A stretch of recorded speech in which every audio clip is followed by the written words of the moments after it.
Latest from Nairobi, Kenyan security forces are searching through the Westgate shopping mall as they continue efforts to secure the site. It's thought some of the terrorists are still holed up inside. Let's go live to Nairobi, where we're joined by Ben Mulwa, a survivor from the shopping mall attack. Hi Ben, thanks for joining us on Sky News this afternoon. Great to see that you're safe and well. What happened? Thank you. For me, it was just another Saturday when I decided to drive into Westgate with a friend of mine to have lunch. Unfortunately, we never knew what was awaiting because it was when we were just entering the parking lot when the gunfire started. And initially for us, we thought it was just an ordinary robbery or it was an incident of insecurity. We didn't really think it would have been a terror attack. So when the gunfire intensified for after about 3 minutes of intense gunfire, that's when we decided to run out of our cars to safety. And I remember I ran about 4 or 5 meters away from the main entrance into the mall. And that's where I clearly saw the gunmen who walked into the mall. And there were 4 men actually who were armed with rifles, because I remember they were long guns with double barrels. And everything happened really so fast because there's a security guard who came to seek safety just right next to where I was. And he was the first to be shot dead because I remember they shot him right through the head. And then before I could come to terms with that, that's when I saw the second gunman pointing a gun in my direction. And all I remember is I heard a very loud bang. And I think I almost passed out for a couple of seconds. And from the position I was, because initially I was sitting, that's when I lied down on the ground because I was hiding in a flower bed. And from there, I could hear gunshots from the gunmen who were just a few meters away. It went on actually for about 10 full minutes. And that's when I heard that they had moved further away from where we are. And it truly, I was not very sure whether I had been shot or not. But all I could remember is by around the 10th minute or thereabouts, I could see blood on my knee.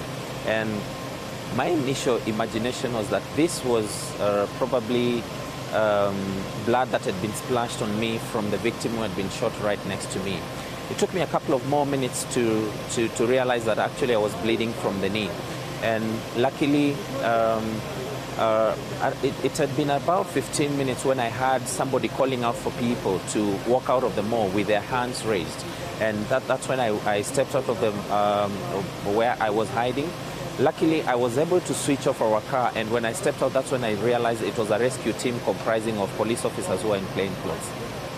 How long did it take for the emergency services to get there, Ben?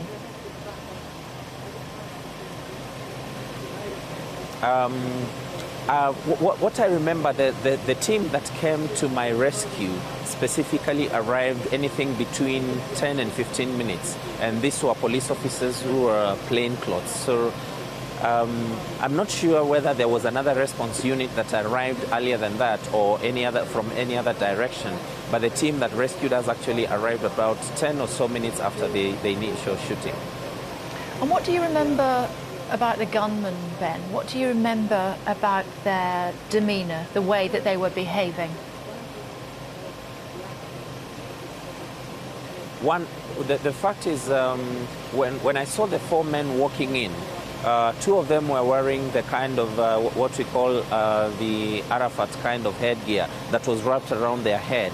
And you could see that 2 of them had a belt of bullets that was tied around them. That's when I realized actually even the guns that they were holding were like submachine guns, because even the sound from the shots you could hear were louder than an ordinary gun. And the one thing that totally surprised me is because they were fairly young actually, and 2 of them I recognized because the ones that came our direction, they appeared to be of Somali origin, and they were walking casually actually and very bold. You couldn't tell that they were intimidated by anything. That's one thing I clearly remember. It would appear that potentially there are still hostages inside. Certainly this siege hasn't ended yet. What sort of impact is it having on people there in the local area? Actually, as we are talking right now, I'm from hospital because I needed to get my wounds dressed again. And I've been able to talk to a few of the victims who are currently hospitalized at the MP Shore. And I've also been able to talk to some of the relatives who are visiting. And you realize it is very traumatizing because there are people who haven't been able to locate their relatives or their friends up to this particular moment. And the longer it takes, the more traumatizing it is becoming for everyone.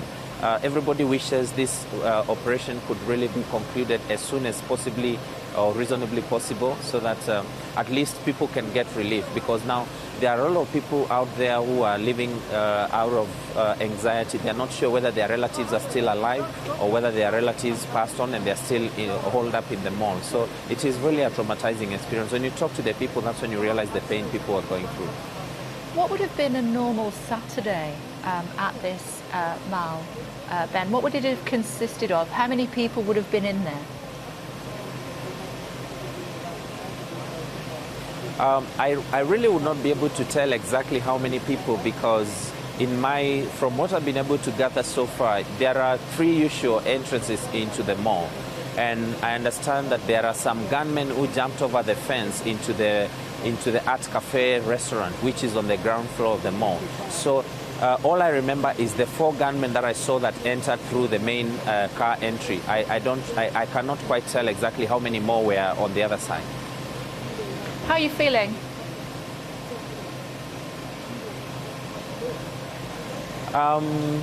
Today, actually, I think I can afford a smile because I've just come from hospital. They needed to review my wound, and you might be surprised, actually, I've made tremendous progress in the healing.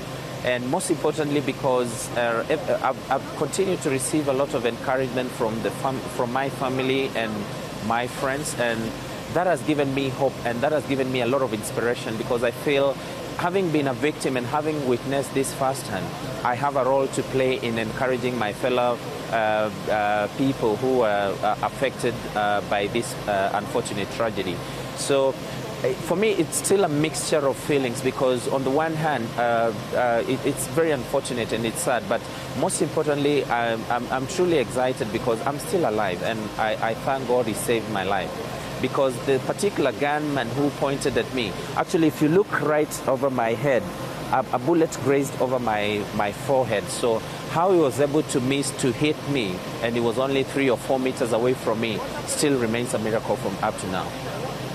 It's a relief that he did miss, and it's a delight to be able to speak to you, Ben. I hope your wounds continue to heal speedily. Thank you very much indeed for joining us. Thank you.